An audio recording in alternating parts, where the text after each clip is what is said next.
Hello दोस्तों, स्वागत है आपका हमारे चैनल बॉटनी विद शुभम पे। आपसे एक विनती है कि इस चैनल को सब्सक्राइब कर लें, क्योंकि इस टीचर से संबंधित जितनी भी जानकारी है वो इस चैनल पे अपलोड होती रहेगी और सबसे पहले आप लोगों तक पहुंचेगी। इस चैनल को आप लोग ज़रूर से ज़रूर सब्सक्राइब कर लें। एंड आपके लिए मैं 2-3 न्यूज आज लेके आया हूँ। पहला है कि ये 18 महीने के डीएलएड जो भी शिक्षक बन चुके हैं उनके लिए है, और एक टीआरई 4 के रिगार्डिंग भी कुछ नया अपडेट लेके आया हूँ। सबसे पहले हम देखेंगे, आज ही का न्यूज है दैनिक भास्कर का 2 तारीख का न्यूज है कि विभाग ने ये आदेश जारी दिया है कि जो भी 18 महीने के डीएलएड कर चुके हैं, मतलब कि जो डीएलएड करके एनआईओएस के द्वारा जो भी शिक्षक बहाल हुए हैं हमारे टीआरई 3 में, उनको निकालने की तैयारी चल रही है। इनफैक्ट निकाला ही जा रहा है। ये बहुत ही मतलब कहेंगे टीचर के लिए बुरी खबर होगी। यहाँ पे देखिए लिखा हुआ आ रहा है कि टीआरई 3 के नियमों के तहत यह डिग्री अमान्य है। मतलब कि उसी समय वो नियम था कि ये इनमें नहीं होगा, तो फिर मतलब कि जब ज्वाइन ही नहीं कराना था। फिर ये उन्होंने ज्वाइन ही क्यों कराया जब नियम है कि नहीं लेना है 18 महीने के डीएलएड वाले को। तो फिर उन लोगों ने ये गलत किया कि ज्वाइन कर दिया, अब बाहर निकाल रहे हैं। और ये इन टीचरों के लिए बहुत ही बुरी बात हो गई है। ये बुरी खबर है कि अब उनका देखिए क्या कैसे होता है। चलिए आगे पढ़ते हैं, इसमें देखते हैं क्या लिखा रहा है। 18 महीने के डीएलएड धारक 3000 शिक्षकों की नौकरी जाएगी। मतलब लगभग इनमें जो 18 महीने के डीएलएड किए हैं वो 3000 शिक्षक हैं। बिहार के सरकारी स्कूलों में कार्यरत लगभग 3000 शिक्षकों की नौकरी समाप्त हो रही है।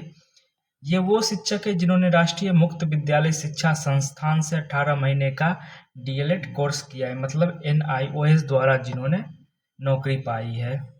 सभी जिलों के जिला शिक्षा पदाधिकारियों को ऐसे शिक्षकों की सेवा समाप्त करने का निर्देश दिया है।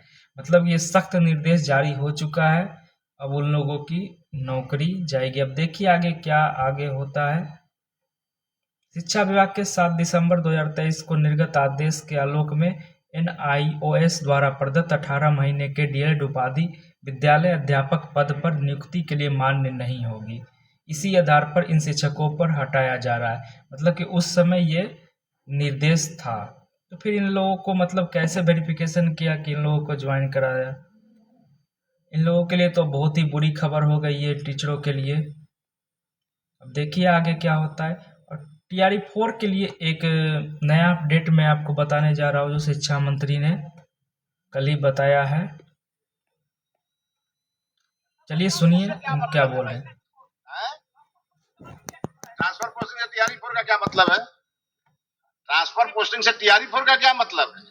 टीआरई 4 जुलाई में आएगा, मैं बार बार कह चुका, और अभ्यर्थी तैयारी में लगे हैं। ट्रांसफर पॉलिसी तो आ चुकी है शिक्षकों की, और वो पोर्टल एक्टिव। तो आप लोगों ने सुना कि क्या बोले ये शिक्षक महोदय, हमारे शिक्षक मिनिस्ट्री जी, कि ये जो हमारे हैं एक ही बात बोल रहे हैं कि जुलाई महीने में आएगा तो आएगा। तो मान के चलिए कि अब जुलाई महीने में आ ही जाएगा। जब इतना बोल रहे हैं तो आप लोग तैयारी में लग जाइए। और ट्रांसफ़र से अब ये स्पष्ट भी कर दिए कि ट्रांसफ़र से कोई लेना देना नहीं है। इनके पास डाटा आ चुका होगा, अब ये ट्रांसफ़र से इनको कोई मतलब नहीं। ये जुलाई महीने में वैकेंसी देंगे ही देंगे। ये हो सकता है कि ये बीपीएससी को जुलाई महीने तक तो भेज ही देंगे। बीपीएससी हो सकता है कि आपको अगस्त के शुरुआत में या अगस्त के मिड में निकाल दे वैकेंसी। लेकिन एग्ज़ाम संभव नहीं है कि आपको ये सितंबर में होने का। बहुत ही कम चांस, रेयर चांस है कि ये सितंबर में करवा लेंगे। बाकी देखिए आगे क्या होता है। बाकी जैसा भी अपडेट आएगा हम लोग आपके सामने रखेंगे। So thank you.